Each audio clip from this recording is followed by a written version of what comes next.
आप सभी को पता है हमारे देश में कोरोना के केसेस कितनी तेजी से बढ़ रहे हैं।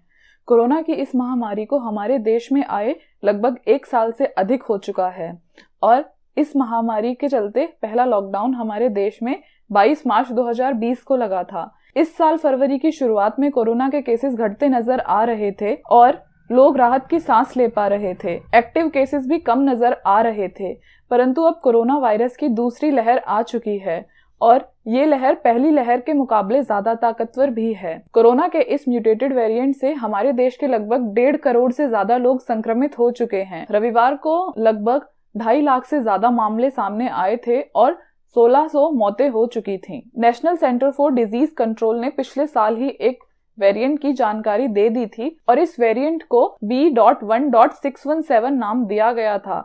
अब इस वेरिएंट की भी 2 म्यूटेटेड फॉर्म्स थी। पहला E484Q और दूसरा L452R है। E484Q के variants British and south African countries के वेरिएंट से मिलते जुलते हैं, वहीं पर L452R के वेरिएंट्स कैलिफोर्नियन वेरिएंट से मिलते जुलते हैं। जो ये म्यूटेशंस हैं ये लोकेटेड होती हैं वायरस क्रिटिकल स्पाइक प्रोटीन पर और ये बाइंड अप हो जाती हैं हमारी बॉडी की रिसेप्टर सेल्स के साथ जाकर। और हमारी गवर्नमेंट को इन म्यूटेशंस के बारे में पिछले साल अक्टूबर में ही पता चल चुका था, बट उन्होंने हमें बताया मार्च में।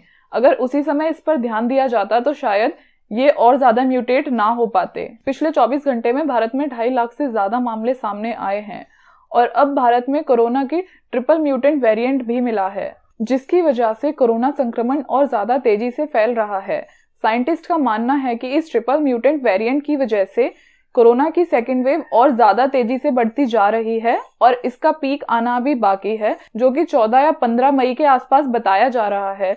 उस समय हमारे देश में लगभग 33 से 35 लाख तक के एक्टिव केसेस आएंगे। न्यू ट्रिपल म्यूटेटेड वेरिएंट में नए जेनेटिक सेट हैं और इसमें E484K के भी अंश हैं। महाराष्ट्र में हुई जीनोम सीक्वेंसिंग से पता चला कि वहां पर जो केसेस आए हैं उसमें से 60% cases double mutated corona virus के हैं। कोरोना का जो ट्रिपल म्यूटेंट वेरिएंट पाया गया है इसका नाम B.1.618 रखा गया है। तो हमें पता कैसे लगेगा कि कोरोना वायरस का डबल म्यूटेंट वेरिएंट आ गया है या ट्रिपल म्यूटेंट वेरिएंट आ गया है?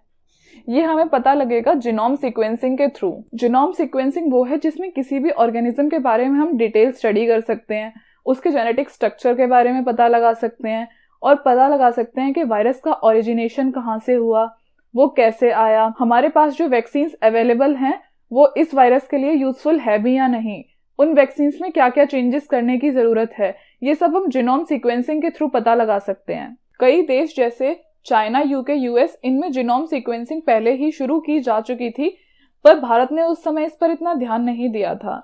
पर अब जिस तेजी से भारत में कोरोना वायरस के केसेस बढ़ रहे हैं तो भारत में भी जीनोम सीक्वेंसिंग की जा रही है। अभी जनवरी में ही गवर्नमेंट ने SARS-CoV-2 जेनोमिक्स कंसोर्टियम बनाया, जिसके अंदर 10 लेबोरेटरीज बनाई गई जो कि जेनोमिक सीक्वेंसिंग में कलेक्ट सैंपल्स के ऊपर रिसर्च करती हैं। ट्रिपल म्यूटेंट वेरिएंट में भी 3 वेराइटीज हैं, उसमें से 2 वेराइटीज कोरोना वायरस के स्पाइक प्रोटीन पर मिलती हैं और जो तीसरी वेराइटी है वो स्पाइक प्रोटीन के सरफेस पर मिलती है। ये नया म्यूटेशन महाराष्ट्र, दिल्ली, वेस्ट बंगाल से कलेक्टेड 17 सैंपल्स में से मिला है और वैज्ञानिकों के अनुसार वेस्ट बंगाल में ये ट्रिपल म्यूटेंट वेरिएंट के केसेस काफी तेजी से फैल रहे हैं। वेस्ट बंगाल में ही इस वेरिएंट के शुरुआती सीक्वेंस भी मिले थे और पूरे वर्ल्ड में इस ट्रिपल म्यूटेंट वेरिएंट से संक्रमित लोगों में से 62.5% केसेस सिर्फ इंडिया में हैं। इस ट्रिपल म्यूटेंट वेरिएंट से मिलते जुलते वायरसेस सिंगापुर, स्विट्जरलैंड, इनमें भी मिले हैं। हालांकि पिछले कुछ हफ्तों से इसकी रोकथाम के लिए कई सारे स्टेप्स लिए गए हैं,